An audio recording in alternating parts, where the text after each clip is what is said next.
Hello, thank you for coming to watch my presentation. My name is Austin Potter. I'll be discussing Alaska Native healing practices, past, present. Here's a little overview of what the PowerPoint is going to include. I'm going to look into the historical practices of the Alaska Native people. I'm going to compare and contrast some of the things that they do amongst the different groups. I'm going to look a little bit deeper into the effects that colonization had on the way Alaska Natives look at healing. And then I'm going to continue by comparing modern medicine with other systems like Chinese medicine or even the Alaska Native healing system. And then I'm going to finish with how Alaska Native healing practices are being used today. So, in the past, before modern medicine, all groups around the world had their own ideas of what healing is and how to do healing. For the Alaska Native people, it seemed to live in this area where there were two types of healers, and they often did coexist in one group at a time. The shamans, also called the magico-religious healers, are, well, I'll get into that next, but these are the two different healers, the magico-religious and then the traditional healer, also known as the empirico-rational.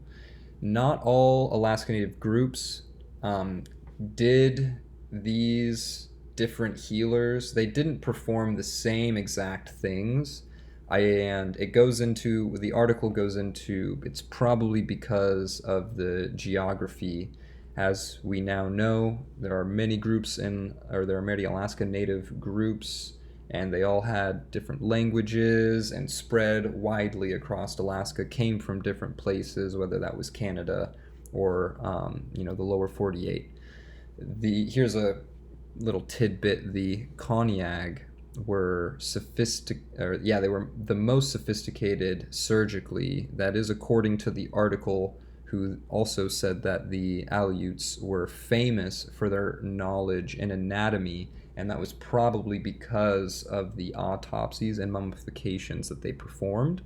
I thought it was interesting that when it comes to using herbs, they would only use one plant at a time. They would never use multiple plants, according to the article. And then I also thought that this was a profound thought when it comes to healing in a community level. It said that the wisdom gave emotional stability to withstand the intense communal level, which basically means that Alaska Native groups really depended on each other. And so this forced them to work together and communicate and really rely upon each other, which gives birth to this sort of emotional wisdom and emotional stability that this article is referencing, which I thought was profound. Like I was saying, all the Alaska Native groups had their own practices, spoke their own languages, but there was a lot of similarities as well. And so here's what's most common, not necessarily explicitly true, but most common amongst all of the Alaska Native groups. There was a hierarchy between the shaman and the traditional healer. The shaman was viewed more as a priest and would be present for ceremonies, while a traditional healer, who I go into later, there was 4 traditional healers right here. There was surgeons, there was the massage healers, there was the herbalists, who also would use the animal parts for ingestion or for topical use, and then there were midwives. These traditional healers would focus mostly on individual healing as opposed to healing the community, which was the role of the shaman. All Alaska Native groups did perform some type of surgery. In the article it says it was one or some or all of these, which was ornamental surgery, suturing for like amputations, lancing to get rid of boils or to like puncture abscesses. And then they also did perform some internal surgeries like bladder stone removal and even cataracts surgery. which I thought was really interesting.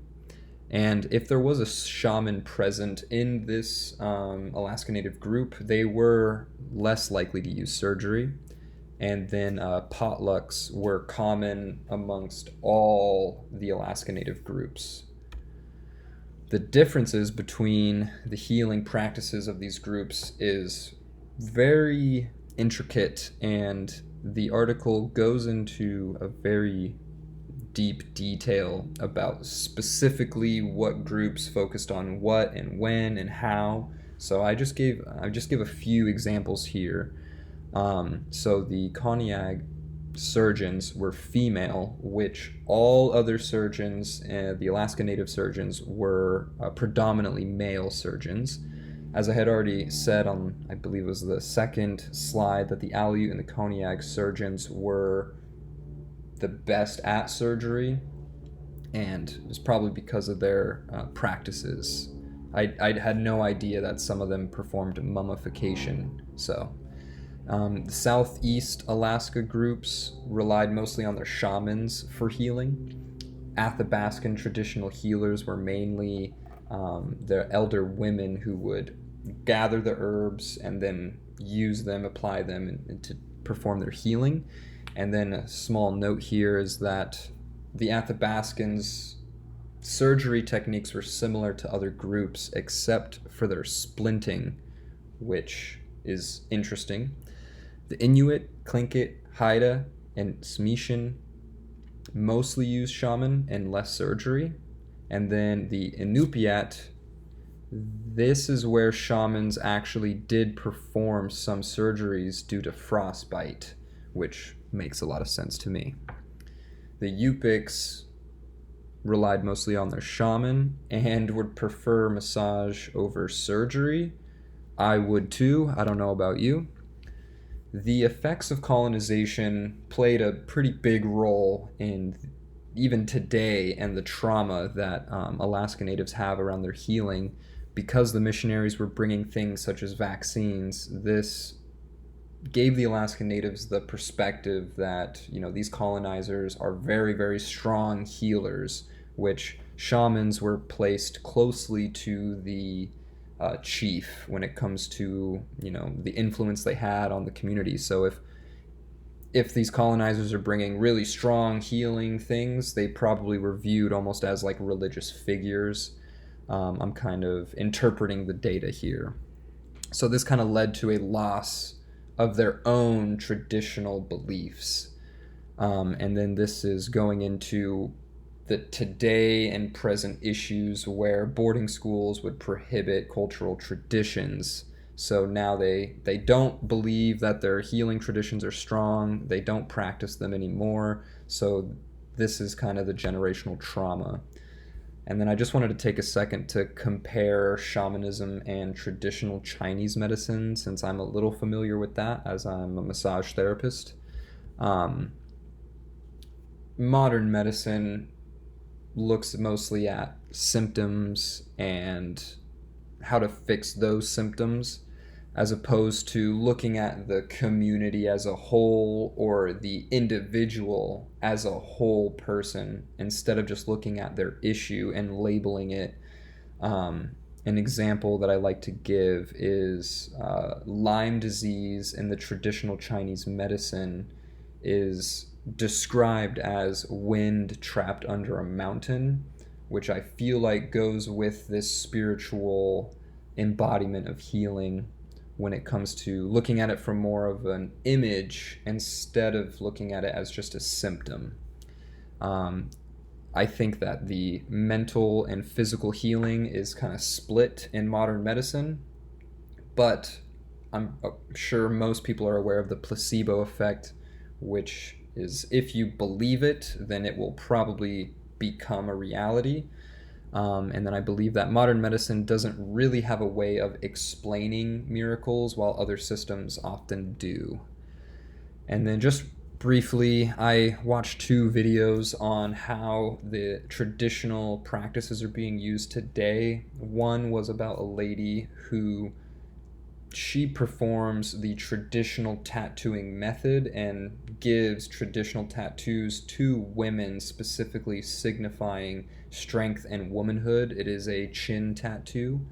And then another lady who works at the Alaska Native Tribal Health Consortium, she explains how she was helping someone do beating of a heart, and at first they weren't very good at their beating, but then as they got better, they felt like they were mending their own heart. And so this is healing using an Alaska Native tradition that is coming from within, which is a big part of this healing process. Oh, I forgot to mention that the lady who is now giving these tattoos, her grandma attended these boarding schools and said, and I quote, "That's not a tradition we do now." Furthermore, the sharing circles, it's reminded me of the potlucks, so it's still a historical thing that is occurring where you share something and it could help and heal someone that hears the story you tell. And then here is my bibliography for the tattoo artist, the beading lady who works at the Alaska Native Tribal Health Consortium, and then the article regarding the history of Alaska Native healing traditions. Thank you.